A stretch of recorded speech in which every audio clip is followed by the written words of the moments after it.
Oh my goodness. So the Super Bowl is around the corner here, folks. And Super Bowl, might as well, honestly, Super Bowl weekend or the Super Bowl is it's a holiday in America, no doubt. What's up, everybody? It's Wellness Week Live. I am your host, DJ Tony. It's my co-host, Magnus, our resident PhD in biochem. And today is a Super Bowl special. Talking about Super Bowl because this special is for you, the viewer, who's going to be going to a Super Bowl party and it's going to be rolling your eyes like, ugh, I hate this shit, or I'm not really into football. My guesstimate is that you're not into the Super Bowl or into football because you don't know what the hell's going on, or you kind of sort of know what's going on, but you really kind of don't. And so this show is for you, the casual viewer or the viewer that is just, again, you got dragged to the party. So Magnus and I know a little something about football. And I know I played when I was younger in high school. I also coached on the high school level. Magnus has played also as a youth, but he also played as an adult in European leagues, and he also coached. So you're in the right spot, ladies and gentlemen. We're going to guide you through. Don't worry about it. We're going to break down everything from like, why do those guys on the sidelines wear headphones? What are they ordering, Wendy's? Or why are some football players in the field so big and the other ones are so skinny? And what's a cornerback? What's a quarterback? What's all this stuff. So we're going to go all into this. We're going to answer questions. Well, we can't really answer questions because it's not live, but if you have questions, actually, you can type it in the comment below, and then we can answer them too. So that's that. But and hey, if you're not into football, you're not into football. But I suspect you'll appreciate it more if you know exactly what's going on. If you're that person, again, you're not big into football, and I think the reason why you're not big into it, I think the reason why people are not big into it is that they don't understand it. Once you understand it, it's a beautiful game. It's really a chess match. Okay, so Magnus, I said to myself, and I'm going to ask you this question, but I'm going to ask myself this question and then, answer it. If I had to tell somebody in one sentence, what is American football? My one sentence would be, and again, it's very tertiary, very, very, very short and sweet, but I would say football is a sport where one team has to get their ball all the way across the field to get a point. Boom, done. That's what I would say to somebody so what would you say one sentence would sum up American football? I would say that it's basically a battle of owning the field, basically. So you're trying to chew up as much of the opponent's field as possible to actually score a point, like at the end, like the end zone, of course. But okay. I mean, it's basically. Yeah, it's basically like a battlefield or battlefield to advance and gain more of the surface, basically, of the field. Okay, so with that, let's start off with, again, this is a tutorial or a lesson for people, again, who know very little about football or nothing, so that you can enjoy the Super Bowl coming up. And you can say things like, oh, my God, they shouldn't have kicked it on 3rd and 50. Oh, my God, man, why'd they go for 2? They should have went for 1. So you could be that person. You can impress people, okay?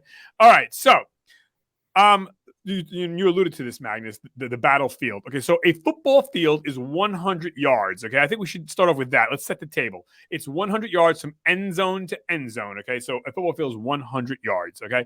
Okay, so when people are watching this game, who might not understand what's going on, the first thing they're going to see is a man kicking the ball to start the game. They kick the ball. The punter is going to kick the ball all the way across the field, and then some skinny guy is going to catch that ball and try to run it all the way back for a point, which very rarely happens. That would be called a run back. Anyways, okay, so that's what people are going to see when they start. Okay, the kickoff, and the run back, the return. Yep. Correct. Now, Magnus, you probably hear this from a lot of people. So have I. A lot of people who don't understand football or don't watch, their big critique is, oh my God, there's so much starting and stopping. What are they doing? Starting and stopping. I'm so confused. So much starting and stopping, and why are they stopping? And what do you mean 1 down, 2 down, 3 down, 4 down? Like what? Let's unpack that a little bit, okay? So the start stop thing that a lot of people. And yeah. I don't like it either, right? Who the hell really likes it? But that's how the game's played. Because people who are into basketball or hockey or soccer, that is more, of a fluid type of game where there's very little to almost no stopping per se. Where football, it is start, stop. So it can drive people nuts. I understand. I get it. So let's talk about that. Okay, so the reason why it's start, stop, and Magnus, jump in whenever you want. But the reason why it's start, stop is, okay, after that kick, okay, then the rules are your team who has possession of that ball gets 4 chances to get 10 yards. Okay. So you get 4 chances to get 10 yards. What happens after you get 10 yards? Guess what? Lucky you get another 4 chances to get another 10 yards until you get all the way down to the other end of the field and you score a point, a touchdown. Okay. So this is where I think it gets murky, Magnus. So, okay. Someone would say, I get it. I get 4 chances. Okay. But what does it mean then? Like 1st and 10 or 2nd and 3 or 3rd and long or 3rd and 11 or so. To break that down, the first number in that set is, if it says 1st and 10, that's the first down of 4 and you have 10 yards to go.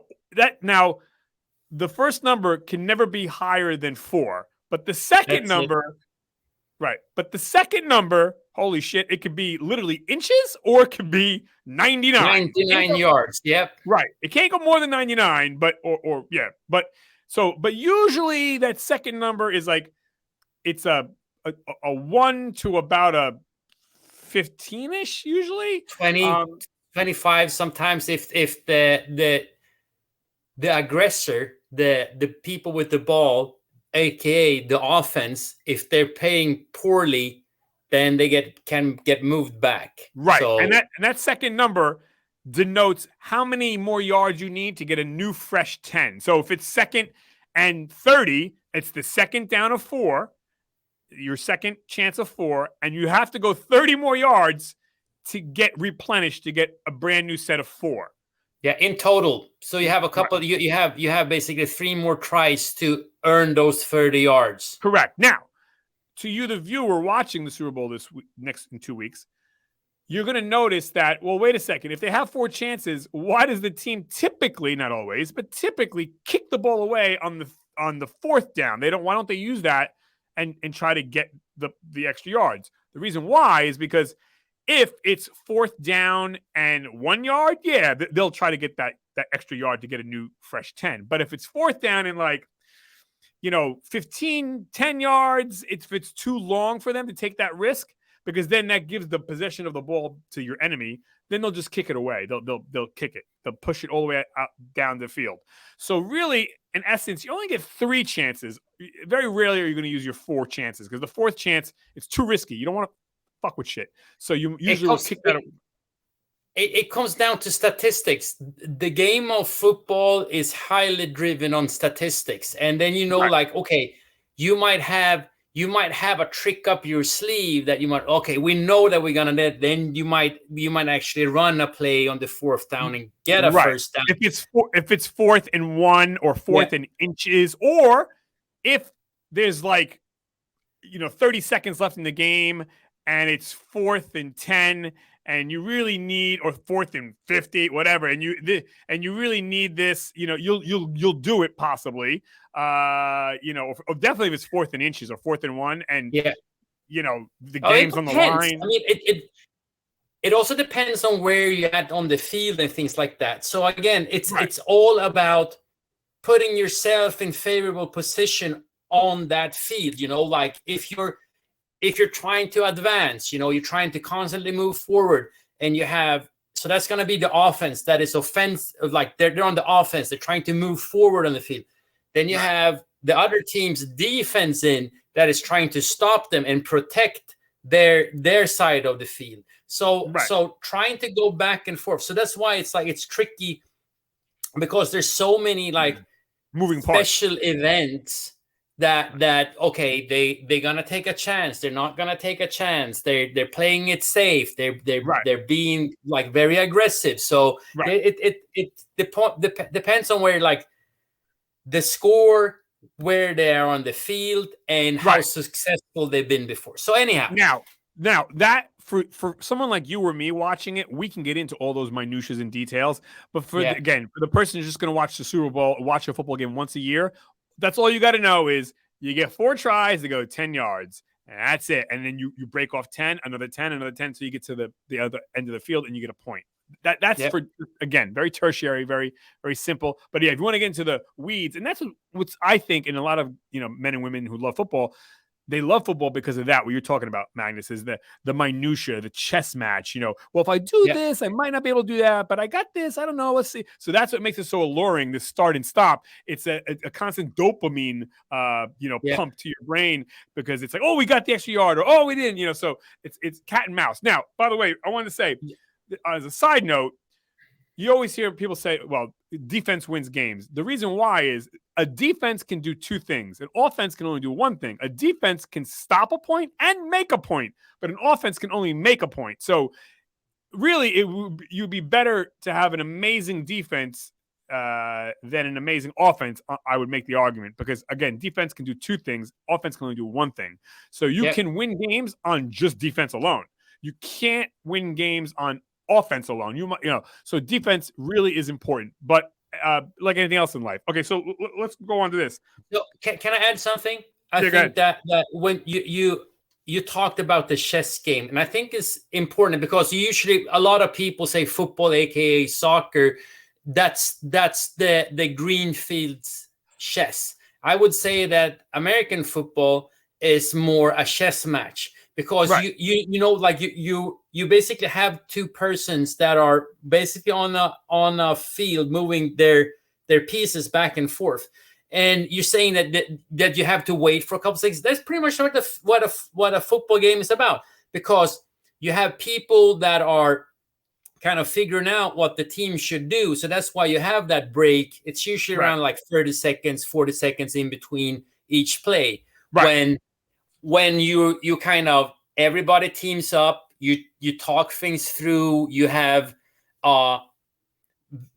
you have a lot of different angles and ideas on how to move the ball forward that are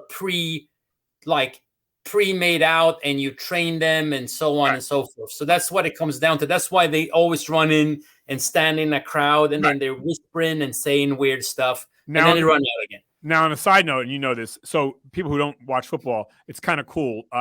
The quarterback has a earphone in his ear, so he can hear the plays, basically a cell phone in his ear, so the coach can talk to him and say, okay, you run this. And so you'll hear him do this a lot.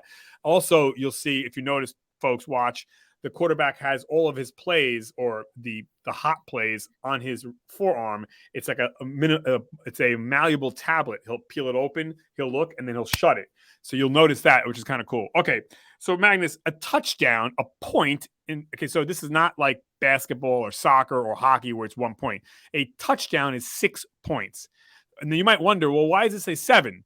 Because you get the touchdown is 6, and then you have to kick the ball through the metal post for the extra point. Now it's 7. Now you might not get the extra point, and you'd be at 6. So that's a touchdown, is 6 points, and then the extra point 7. Now, if you can't get a touchdown, you can possibly just kick the ball and get 3 points, which is, nobody really wants to do that, because it's literally half-assed. It's half of the score. But if the other team is so good, or you don't have time, or whatever it is, you'll kick it. It's like, maybe it's a silver medal. It's something, but it's not the gold. Okay, so Magnus, how about this one? What I was going to say is, okay, you're going to notice people, these men on the sideline, these coaches, they got these headsets. Who the F are they talking to? Well, that's my guess too. Who are they talking to? They're talking to anyone and everyone. They're talking to people in the upper booth in the stadium, who are the shot callers, the offensive coordinators, defensive coordinators up above, and they're talking to other coaches on the sidelines. So they're doing a lot of crisscrossing talking on that headset. So your guess is as good as mine as who they're talking to exactly. No one really knows, but they're talking to their planners within their team. You're also going to notice this, folks. The head coach will also do a lot of this, because allegedly, I've heard, people can read lips, and they'll have spies across the field or somewhere that have. There's been plenty of stories regarding that. You also have people that are trying to steal the other teams' signals. Right. They record things. That's what happened a couple of years ago. The Patriots. Yeah. So and they're not the only team. They were the team that got caught and kind of there's a cat and mouse play, a lot of cloak and dagger going on. So yeah, no, and like they record everything and they see everything too, and you also have like the jumbotron and things there. So no, they're always like that's usually the guy that signals in the play, so they don't let them know what they're doing. So yeah, there's a lot, but as I said, communication goes back and forth. One thing that we need to know though, that when we're talking to the players out on the field, it's only one direction. It goes from the coaches to the players. Right. So the players can't talk back to the coach in that way. Right. So it's only one way, from the coaches out to the player. Right. And you'll notice, folks, if you're watching the Super Bowl in 2 weeks, that the offense, right, they have the football. The offense has a much more complicated plan than the defense. So a defensive playbook is relatively thin compared to the offensive playbook. So there's a lot more that goes on with the offense and the defense. Now there's 12 players on each side. Now let's 11.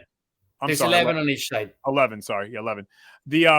Let's talk about positions and who looks like what. So to the untrained eye, you're going to look at the football game, coming up, and you're going to say, well, why are the big fat guys like in the middle and the skinny tall guys are on the sides, and the quarterback's he's in shape, but he's not fat. And who are those guys in the middle after the big fat guys? They're really muscular. So these men all have jobs, and their bodies are conditioned as such for their particular job. So if you're a lineman, it's self-explanatory. You are a man who makes the line, the front line. You have the offensive line, you have the defensive line. These men are freaking huge. They're probably in excess of 300 pounds, some even more.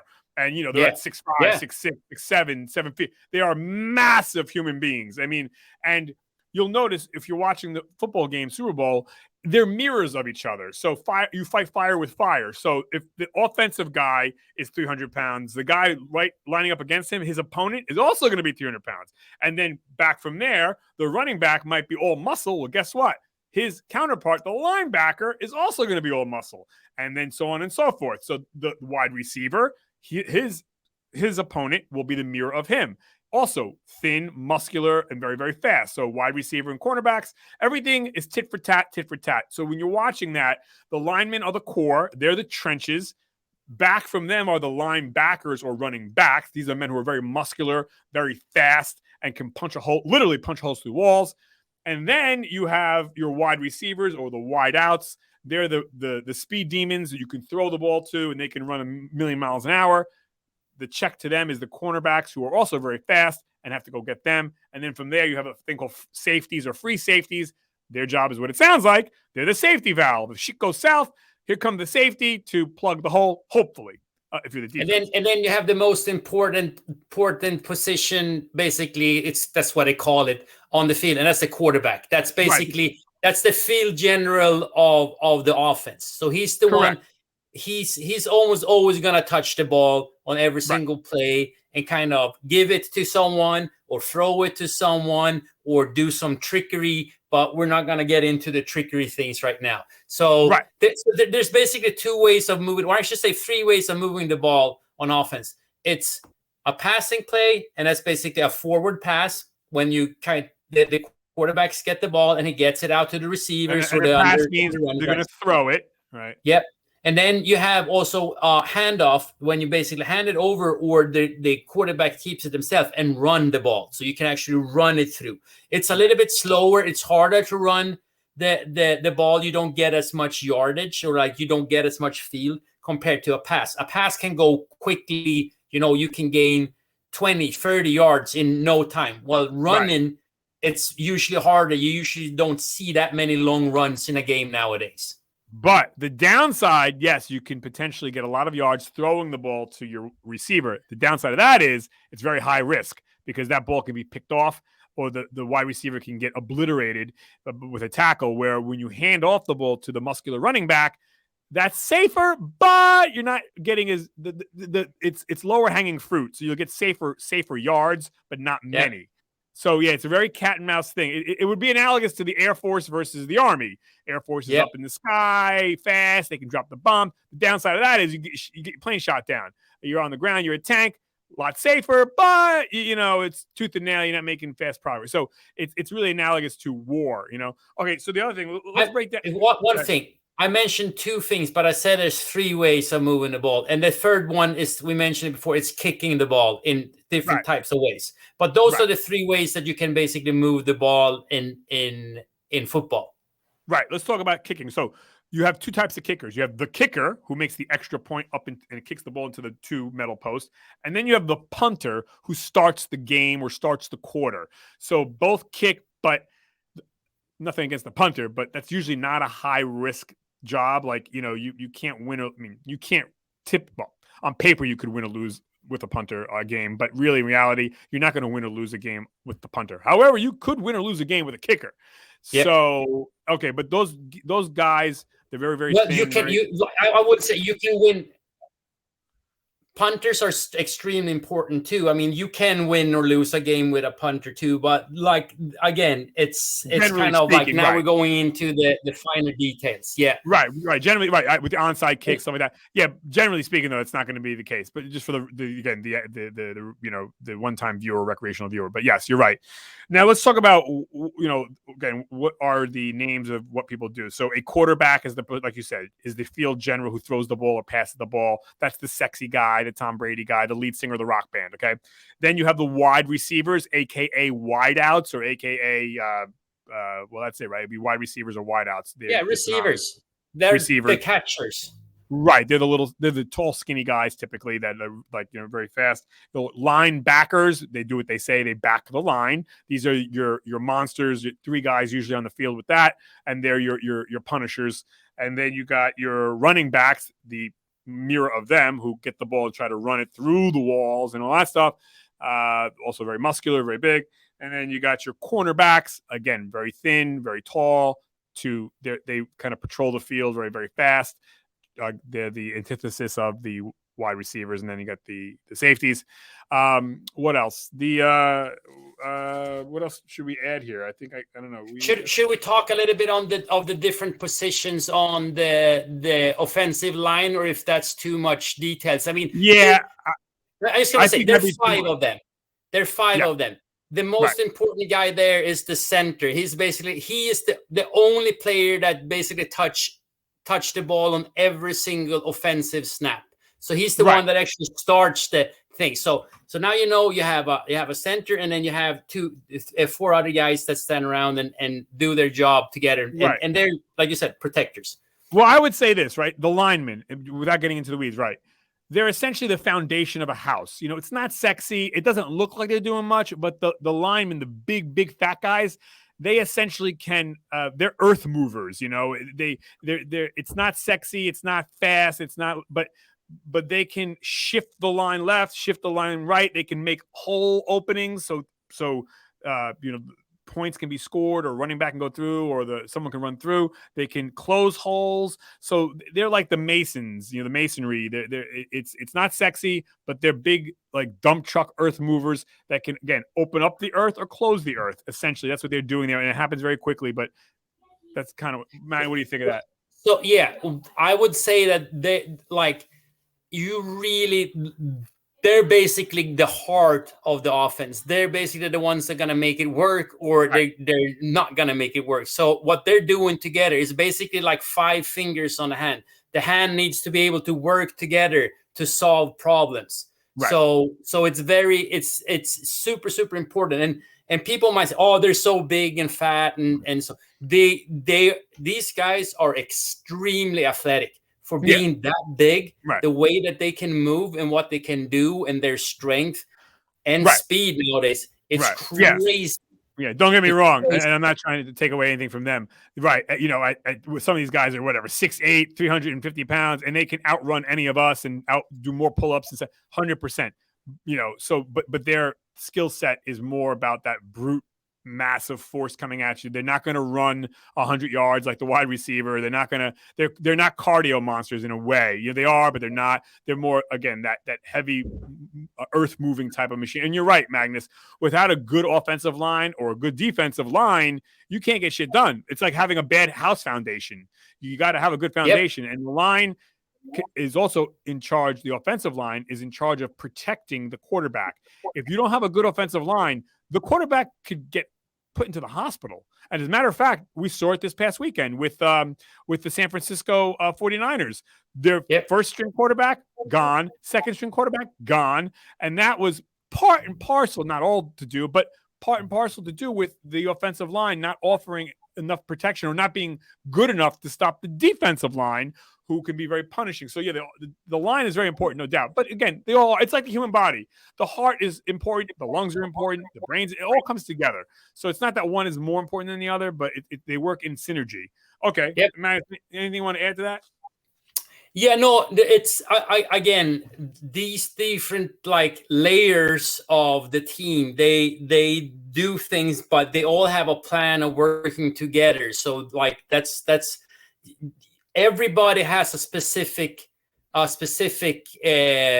job to do on the field. So it might be like getting the ball, blocking for another guy, running a decoy, trying to trick people to follow him, and so on. So it's very organized in that way, and everybody needs to know what they're doing and work together, especially on the offensive side. So, and the defensive side is trying to hinder that and destroy the opponent's offense in certain ways, so they can't move the ball. So and by the way, go ahead. I was gonna say to the viewers, also, you're lucky because when I was a kid, or Magnus was a kid, or earlier than that, watching football was much harder. Now you'll notice there's graphics on your television that have arrows pointing here, pointing there. So it's and lines that show you they have to go to this line to get another 10 yards. So in a way, it's a lot easier to watch football nowadays because in short too, all you got to do is watch where the arrow goes. If the arrow's pointing this way, that's where all the action's going. If the arrow's pointing this way, that's where all the action's going. It's very simple in that respect. And I would also say, you might hear just real quick, a side note, you might hear a term like, all right, he's out of the shotgun. Shotgun. That might happen a lot. Shotgun means that the quarterback is not putting his hands up the center's ass to get the ball. He's stepping back about 10 feet, and then the ball's being shot out of the center's butt, so to speak. I'm being facetious, but it's shot out. And the reason why you would start in a shotgun stance, that the ball's being shot backwards to the quarterback, is really to give the quarterback more time and more protection. Because if you get too close to the line, the downside of that is you can get gobbled up by one of these big guys. So you go in a shotgun stance and you step back, and then the center shoots the ball underneath his crotch all the way out. So you might hear that a lot. Shotgun stance, or motion. Motion means that the running back, right, Magnus, or it could be, I guess, a receiver. It could be one of the skills players, so a running back or a receiver is moving. He's moving in the back, so right, they're giving him kind of a head start of sorts. So you'll see that motion in the back, whatever. So and then, can I add something there? Yeah, go ahead. So another thing, what the defense is doing, they are usually running two types of defensive schemes, so to say. So when they're trying to stop the pass, they have a zone defense or a man-to-man defense. So a zone defense is basically they're going to move out and protect part of the field. So each player has a specific part that they're trying to protect. Right. If you're doing a man-to-man defense, you are following a guy specifically. So you're trying to stop him from catching the ball. So you will hear that. A zone defense, man-to-man defense. So you understand what they're talking about. And I would say if you're running a zone defense, generally speaking, you're getting your ass kicked. I think if you do man-to-man, that means, wow, you have a good defense that you can match up man-to-man. That's some balls right there. But, again, you play with what you got. But the other thing I was going to say is blitz. You're going to hear a lot of the word, they're blitzing. You're going to hear that a lot. All a blitz means is what it means in real war, too, that you're bringing pretty much all of your forces in a big shot.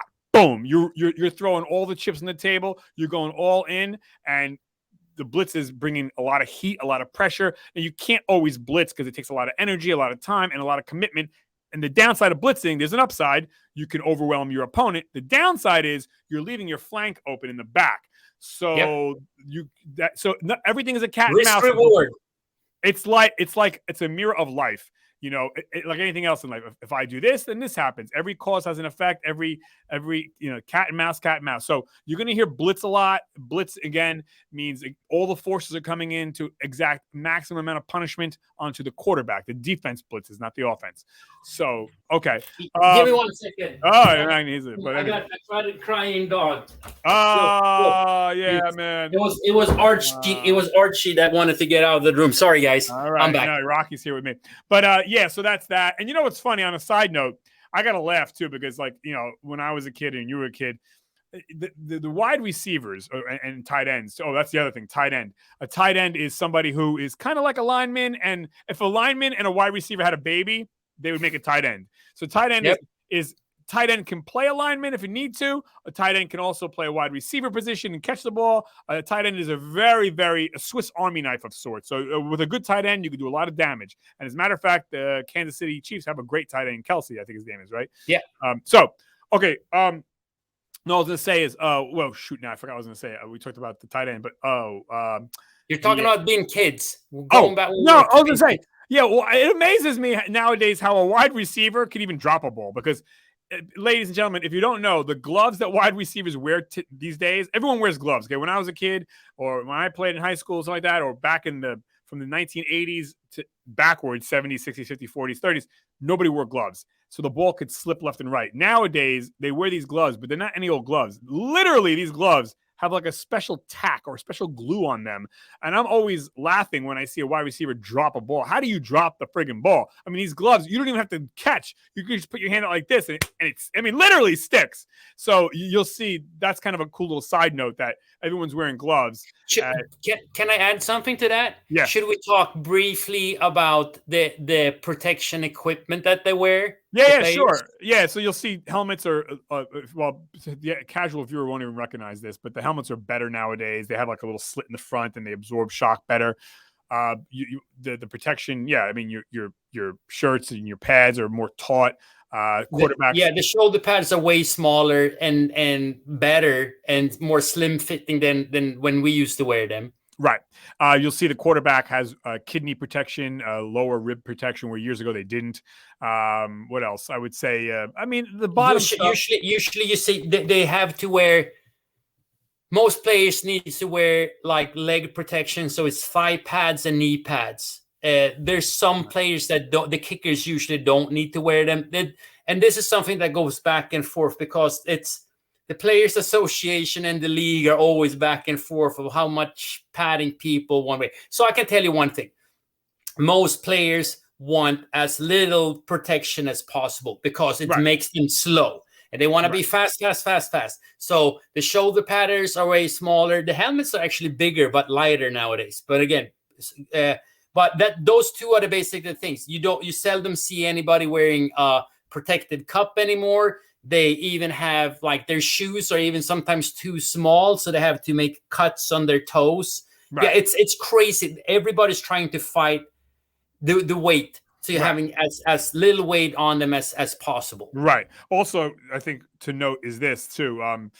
You're going to hear the kickers a lot. So see the kickers a lot in the Super Bowl. So an elite kicker or kicker in general in the NFL really can't efficiently kick or proficiently kick or readily kick past 40 yards safely. I would say it's more nowadays. It's closer to 50. I mean, you have a lot of people that kicks like a high percentage at 50 yards. Yeah. So if you see that they're going to kick a ball at the 50-yard line, the odds are, I would make the argument, it ain't going to go in at 50, but it could.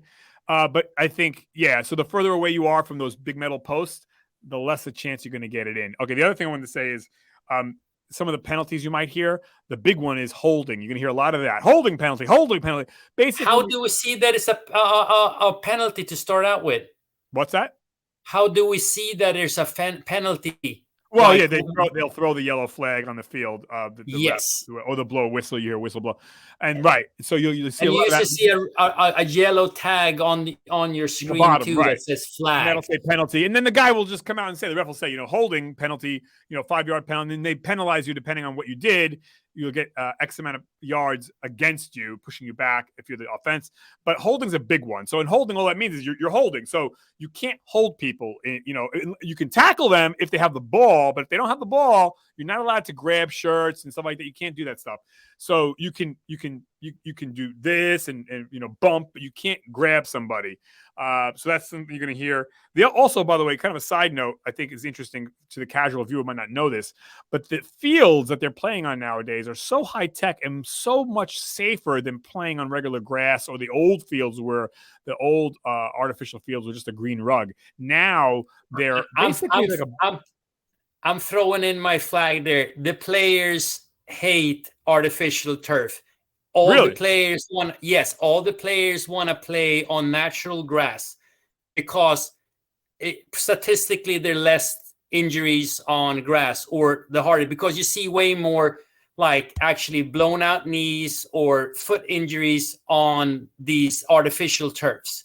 But, the reason why, so I mentioned that because now I've never played on artificial turf. When I played high school and when I coached high school football, they didn't have that yet. It was in natural grass, but I have walked on modern day artificial football. Yeah. Field. Oh, you can't compare that to the old school. Like no, but I'm saying but Marius, it feels like I'm walking on a pillow, and I'm like, bro, this feels better than any grass. I don't know, but whatever. Okay, so they like grass better. But here's my minutia though. But would they want a grass field in Lambeau in January? I don't think so. I think they'd rather have the artificial in Miami. Well, Lambeau has they always go with like old school real grass. So that what I'm saying is, but it's not ice. Grass. Yeah, it's ice. It's but that's what I'm saying. Ice. So it's like, well, when do you want real grass? I don't think you want real grass if the ground is 10 degrees. Can I add something to that though? Yeah. So the craziness of an NFL field nowadays. The teams have a specific crew that just takes care of the field. If it's artificial or if it's natural grass, it doesn't matter. They're on it, everything like that. The thing is now, if you have a grass field and you're playing up north, you usually have it heated. So you have basically, it warms it up, so it's not super hard. The other thing is that they roll out basically a protective cover. So if it snows, they just remove the snow first, remove the cover, so you actually have the playing field. There's so much money that goes into these fields that no one could kind of understand. So this year, Super Bowl is played down in Glendale, Arizona. It's basically a part of Phoenix.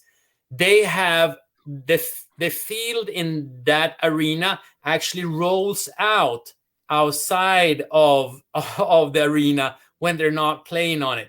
So they're taking care of it, and then it takes a couple of hours for them to roll it in on this giant concrete cinder block that goes back in. So it's crazy. And to your point, most Super Bowls, with rare exception, most modern day Super Bowls are always played in warm environments, with exception to the Giant Stadium Super Bowl, I think in 2015. That was a big risk. But 99% of the time, Super Bowls are always going to be played either indoors if it's going to be a cold place, or outdoors in a warm climate. You can't really play like a normal regular season in shitty weather, and so you're not going to play in the rain. So, but anyways, that's all I got to say, folks. Magnus, anything else you want to add before we wrap it up? Oh yeah, we could probably talk for this about hours and hours. The thing is, like, just go in and enjoy it. There's so much more to a Super Bowl party than just the game. And you can, a lot of people have their own like betting system and games like that. So it could be fun to actually throw in a couple of dollars to make it a little bit more exciting. Or you can say like, okay, I'm betting $5 on this team that they're gonna score first, or whatnot. So there's many things that you guys can do to make it a little bit more like fun throughout the game too. Right, 100%, and but go enjoy it, have some fun night. I hope it helps. Oh, by the way, I just want to say, I found these new bars that I love off the subject. But you ever have these RX bars? Yeah. Oh. They're basically filled with just like natural things. So it actually says how much it is. Like No, I they're love good. these. They're good. I highly recommend eating these. Too bad. Hey, sponsor us. Come on, people. But anyways, I love them. They have all different flavors. Anyways, I want to share that. But yeah, man. So that's all I gotta say. Enjoy it. So enjoy the Super Bowl. It's a lot of fun, and I hope this helped you out to kind of understand what's going on. Again, we didn't go too deep on it, but we could have went deeper. But we can just give you a general understanding so you can enjoy, because it is a great game. A lot of fun, and it's Americana, baby.